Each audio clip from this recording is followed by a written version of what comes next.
Bagaimana keadaan di sana, kondisi terkini di Prancis dan juga kota besar lainnya seperti apa selain di Paris? Seperti apa Pak? Silakan.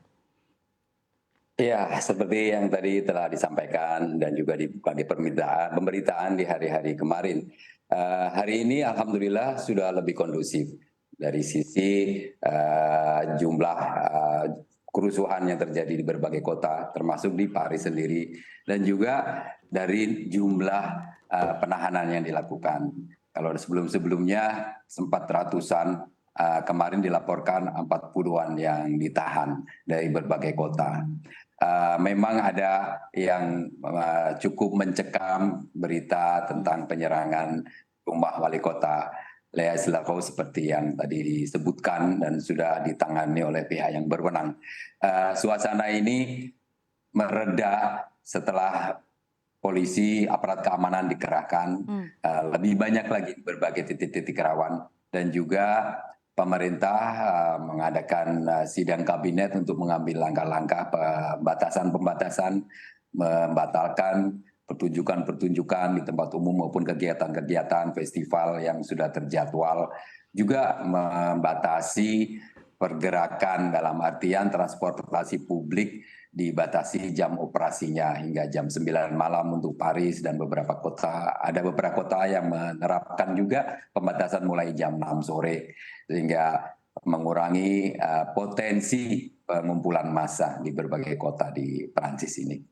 Jadi memang ada pembatasan transportasi umum, pembatasan jam malam ya Pak Umar sejak adanya Betul. kejadian dan kericuhan ini tidak hanya di Paris tapi juga di kota-kota lainnya ya Pak ya.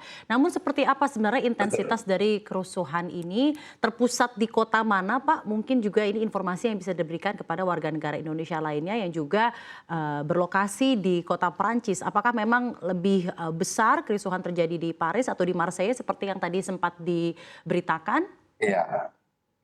Ya, yang besar itu tidak di Paris. Di Paris termasuk yang relatif kecil. Tapi di kota-kota sekitar Paris, di Nanterre tempat kejadian penembakan terhadap korban Nahel Marzouk, itu kota pinggiran Paris. Lalu beberapa termasuk juga tempat wali kota yang diserang, Lea Selakos itu juga di pinggiran Paris. Banlieue masih di sekitar ring dari Paris. Yang besar terjadi menurut laporan di Marseille terbesar. Di Marseille yang tadi juga ditayangkan potongan videonya, lalu di Lyon. Tapi secara umum luasnya ini mencakup 220 kota besar maupun kecil di seluruh Prancis. Ya. 220 kota di seluruh Prancis dengan Ya. pusat utama kericuhan di Marseille ya Pak ya. Dan seperti apa sebenarnya juga situasi mengenai fasilitas transportasi umum dan lain-lainnya, berarti dengan ada kericuhan ini transportasi di kota-kota tersebut praktis terputus Pak atau memang ada pembatasan saja? Iya, pembatasan-pembatasan yang diterapkan tidak diputus dan juga penebalan pengamanannya.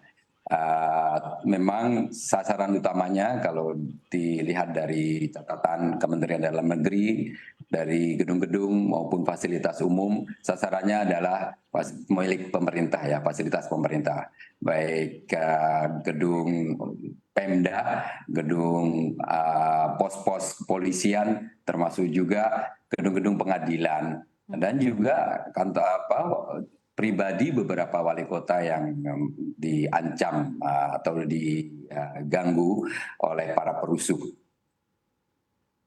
Baik, dalam hal ini Pak, kita juga ketahui sebenarnya kericuhan di kota-kota di Prancis, kota-kota besar, tidak hanya mungkin di Paris saja, ini bukan yang pertama kalinya Pak. Setahu kami juga Januari lalu sempat ada Betul. kericuhan karena memang ada regulasi dari Emmanuel Macron yang memang sempat ditentang. Nah, dalam hal ini bagaimana dampaknya terhadap WNI-WNI yang memang tinggal di Prancis dan seperti apa juga komunikasi dari Indonesian Embassy Ya. di Prancis dengan WNI di sana? Ya, alhamdulillah para WNI maupun diaspora Indonesia yang sudah lama menetap di Perancis ini Sejauh ini dalam keadaan baik, tidak ada laporan berdasarkan komunikasi kami dengan berbagai kelompok WNI di sini yang menjadi korban, apalagi yang terlibat dalam kerusuhan. KBRI terus komunikasi dan menghimbau masyarakat Indonesia dan diaspora Indonesia di Perancis untuk terus waspada. Transport memang tentu berdampak tapi tidak terputus, saya sampaikan. Juga secara ketersediaan maupun akses terhadap bahan-bahan pokok masih tersedia seperti sedia kala. Ya. Dan dalam hal ini mungkin secara demografi Pak, sebagai informasi yang perlu kita ketahui bersama, jumlah WNI yang tinggal di Prancis itu ada berapa banyak dan mungkin juga apakah mereka mostly pelajar ataukah pekerja dan terkonsentrasi paling banyak di kota mana Pak di Prancis? Apakah jangan-jangan di Marseille pusat kericuhannya? Iya, di Perancis ini WNI konsentrasinya terutama di Paris dan sekitarnya dan di Marseille memang. Jadi di Paris dan sekitarnya ada 1.570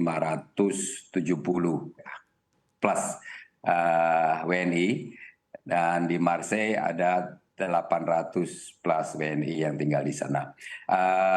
Mayoritas dari WNI kita ini adalah warga negara Indonesia yang menikah dengan warga negara Prancis dan sudah menetap cukup lama umumnya. Lalu jumlah terbanyak kedua adalah para mahasiswa kita yang belajar di Prancis.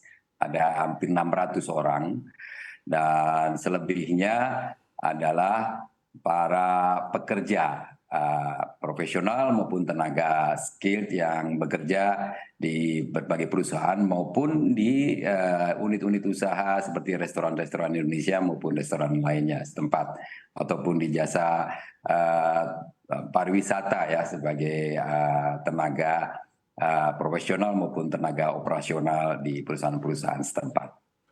Dan Pak Umar, apakah ada WNI di Indonesia yang terdampak langsung dengan adanya kerusuhan ini? Karena kita ketahui juga skalanya cukup masif, Pak. Dan mungkin terakhir imbauan untuk WNI di Prancis untuk menghindari lokasi-lokasi yang tertentu yang menjadi pusat kericuhan akibat dari kerusuhan ini, Pak. Silahkan.